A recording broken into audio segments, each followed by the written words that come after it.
এখানে আল্লাহ তাআলা অন্ধ বলে আখ্যায়িত করেছেন। তাহলে বোঝা গেল কোন ব্যক্তির পরিচয় বহন করে এমন শব্দ যদি আপনি তার গীবতের ক্ষেত্রে হয়, যেমন উদাহরণ দিয়েছেন আল্লাহ তাআলা বলেছেন অন্ধ, আমরা যেগুলো বলি ল্যাংড়া কানাগুজা, এই টাইপের যে শব্দগুলো শুধু তার পরিচয়ের জন্য, তাকে হীনমনস্ক করার জন্য না, ছোট করার জন্য নয়, এই ক্ষেত্রে আপনার জন্য জায়েজ। তাহলে গীবত করা 8টা জায়গাতে জায়েজ। 4 নাম্বার, মুসলিম সমাজকে সতর্কীকরণের জন্য আলেম সমাজ শুধু গীবত করতে পারবে। মুসলিম সমাজকে কেমন?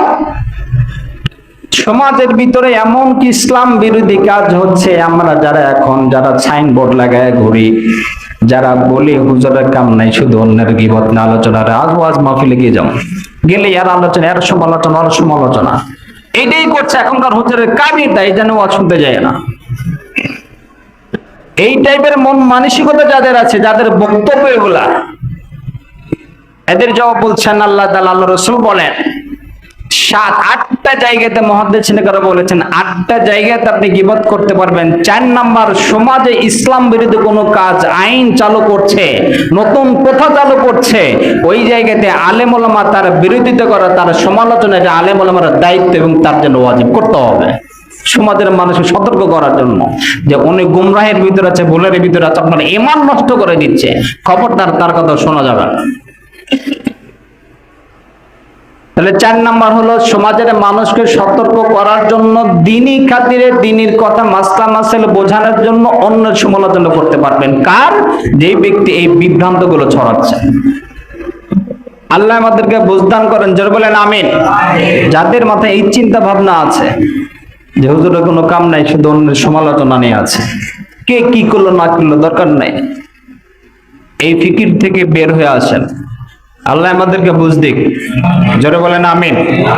5 নাম্বার, যেই জায়গাতে আপনি সমালোচনা করতে পারবেন অন্যের, ইসলাম যেই জায়গাতে অনুমতি দিয়েছে, 5 নাম্বার হলো হাদিস। আপনি যখন কোন রাবীর থেকে হাদিস গ্রহণ করবেন, যাকে ইজরাহ অথবা তাআদিলে আরকান বলা হয়, হাদিস গ্রহণ করার ক্ষেত্রে যার থেকে আপনি হাদিস নেবেন তার সমালোচনা করা, তার দোষগুলো বর্ণনা করে হাদিস বর্ণনা করা, এটা আপনার জন্য দায়িত্ব, এই জায়গা করতে পারেন।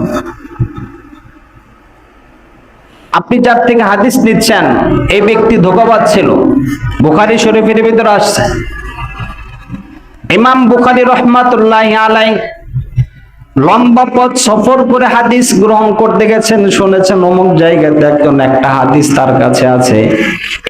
বুখারী শরীফ এমন একটা কিতাব, আসাহুল কুতুবি বাদা কিতাবিল্লাহ সহিহুল বুখারী, কোরআনে কারিমের পরে যদি পৃথিবীতে কোনো গ্রন্থ থাকে শুদ্ধ এবং পরিশুদ্ধ, যার খতমের পরে আল্লাহ তাআলা দোয়া কবুল করেন, সেটা হলো বুখারী শরীফ। এই বুখারী এক একটা হাদিস নিয়েছেন, 2 রাকাত করে নামাজ পড়ে আল্লাহর তাতে ইলহাম হয়েছে, তারপরে হাদিস কিতাবে লিখেছেন।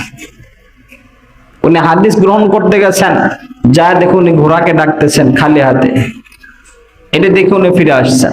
কেন? এই লোকটা ধোঁকাবাজ, ঘোড়াকে চতুষ্পদ জনকে ধোঁকা দিচ্ছে।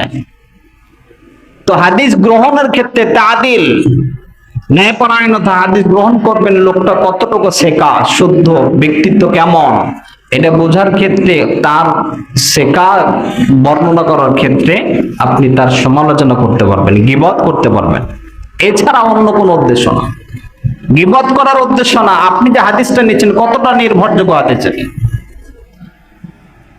6 নাম্বার, পাত্র পাত্রীর বিবাহের ক্ষেত্রে আপনি পাত্র দেখতে গেছেন, কারো কাছ থেকে পরামর্শ যাচ্ছেন, আমি এই মেয়েটাকে দেখতে আসছি বা এই ছেলেকে দেখতে আসছি, আপনার কাছে পরামর্শ চেয়েছে যে মেয়েটা কেমন, ছেলেটা কেমন। কারণ বিবাহটা মানুষের জীবনের এমন একটা, কারো যদি বিবাহ স্ত্রী নেক হয়, শুদ্ধ হয়, তাহলে তার পরিবারটা জান্নাতের বাগান, সুবহানাল্লাহ।